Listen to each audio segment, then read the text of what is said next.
High, welcome to football showman. আপনাদের সবাইকে জানাই ঈদ উল ফিতরের শুভেচ্ছা ও অভিনন্দন। ঈদ মোবারক। আপনাদের মধ্যে অনেকেই এর আগেও আমার ভিডিও দেখেছেন, সো যারা দেখেছেন তারা তো অলরেডি জানেন যে আমি সাধারণত কী করি, অর্থাৎ ফুটবল নিয়ে কথাবার্তা বলে থাকি। আর যারা দেখেন নাই, অর্থাৎ আজকে যদি প্রথম আপনি আমার ভিডিও দেখে থাকেন, তাহলে so nice to meet you. Anyways, ব্যাপারটা হচ্ছে আপনারা যারা আমার ভিডিও দেখেন তারা ফুটবল শোম্যান এই নামে আমাকে চেনেন, বাট এটা তো আর আমার আসল নাম না, এবং আপনারা অনেকেই এখন পর্যন্ত আমার রিয়েল নেম অ্যান্ড আইডেন্টিটি জানতে চাইছেন। বাট বিষয়টা হচ্ছে আমি আমার personal life and professional life একটু ডিফারেন্ট রাখতে চাই, মানে এটাই আমি পছন্দ করি।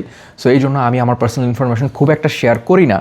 বাট আই থিঙ্ক আপনারা আমাকে যেভাবে এখন পর্যন্ত সাপোর্ট দিয়েছেন, খুব বেশি দিন হয় নাই, আপনাদের সবার প্রতি আমি কৃতজ্ঞ, এবং I think you deserve to know me better. So hi again, this is Bayezid. I am a host, anchor, presenter এবং আপনি বলতে পারেন স্পোর্টস কমেন্টেটর, অর্থাৎ স্পেশালি ফুটবল জনরায় আমি স্পোর্টস কমেন্ট্রি করে থাকি বিভিন্ন জায়গায়। বাট এছাড়াও আমার বেশ কিছু পরিচয় আছে। আমি মার্কেটিং স্টুডেন্ট, আর্টিফিশিয়াল ইন্টেলিজেন্স বা এআই এগুলো নিয়েও কাজকর্ম করে থাকি। সো আমি এখন পর্যন্ত ফিফা ওয়ার্ল্ড কাপের জন্য একটা অফিসিয়াল থিম সং বানিয়েছি, যেটা টোটালি 100% অলমোস্ট 99.99% আর্টিফিশিয়াল ইন্টেলিজেন্সে বানানো। সো ওই গানটাও কয়েকদিন পর ফুটবল শোম্যানের পেজ থেকেই রিলিজ হবে। সো আপনারা গানটা শুনতে পারেন, এবং কেমন হয়েছে সেটাও আমাকে অবশ্যই জানাবেন যখন রিলিজ হবে তখন। এখনও গানটা রিলিজ হয় নাই, বাট এটা বেশ কয়েকটা ইভেন্টে আনরিলিজড ট্র্যাক হিসেবে প্লে হয়েছে অলরেডি। সো যারা যারা ওই ইভেন্টে ছিল তারা তো গানটা শুনতে পারছে, বাট আপনারা হয়তো শোনার সৌভাগ্য হয় নাই, হবে অবশ্যই। এবং এই ভিডিও শেষে আমার একটা মাত্র 2 মিনিটের অ্যাঙ্কারিং প্রেজেন্টিং গ্লিমস আপনারা দেখতে পারবেন। সো ওই ভিডিওটা এই ভিডিওর সাথে অ্যাটাচ করেই দিচ্ছি আমি। সো আপনাদের আর অন্য কোথাও যাইতে হবে না, তাহলে বুঝতে পারবেন, আমাকে আরও ভালোভাবে চিনতে পারবেন যে আমি আসলে কী ধরনের কাজ করি, কীভাবে করি। So that's it for today, এবং happy Eid.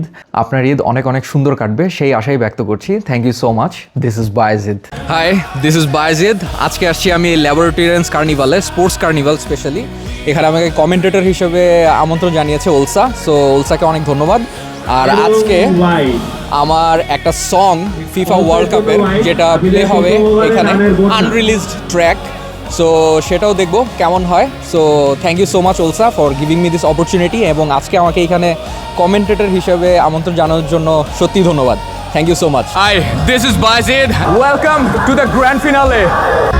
The most wanted match. GPX GR 250rcc-র একটা মোটরসাইকেল গিভঅ্যাওয়ে করবেন। ফাইনালের কিছু রোমাঞ্চকর মুহূর্তের জন্য আমরা এখন অপেক্ষায়। চমৎকার শট এবং গোল হওয়ার সম্ভাবনা ছিল। ল্যাব 15-এর মতি, তার কাছে বল, পুরোপুরি কন্ট্রোলে বাড়িয়েছেন লম্বা করে। কেউ কি আছে? হ্যাঁ আছে। শট নিয়েছেন এবং গোল।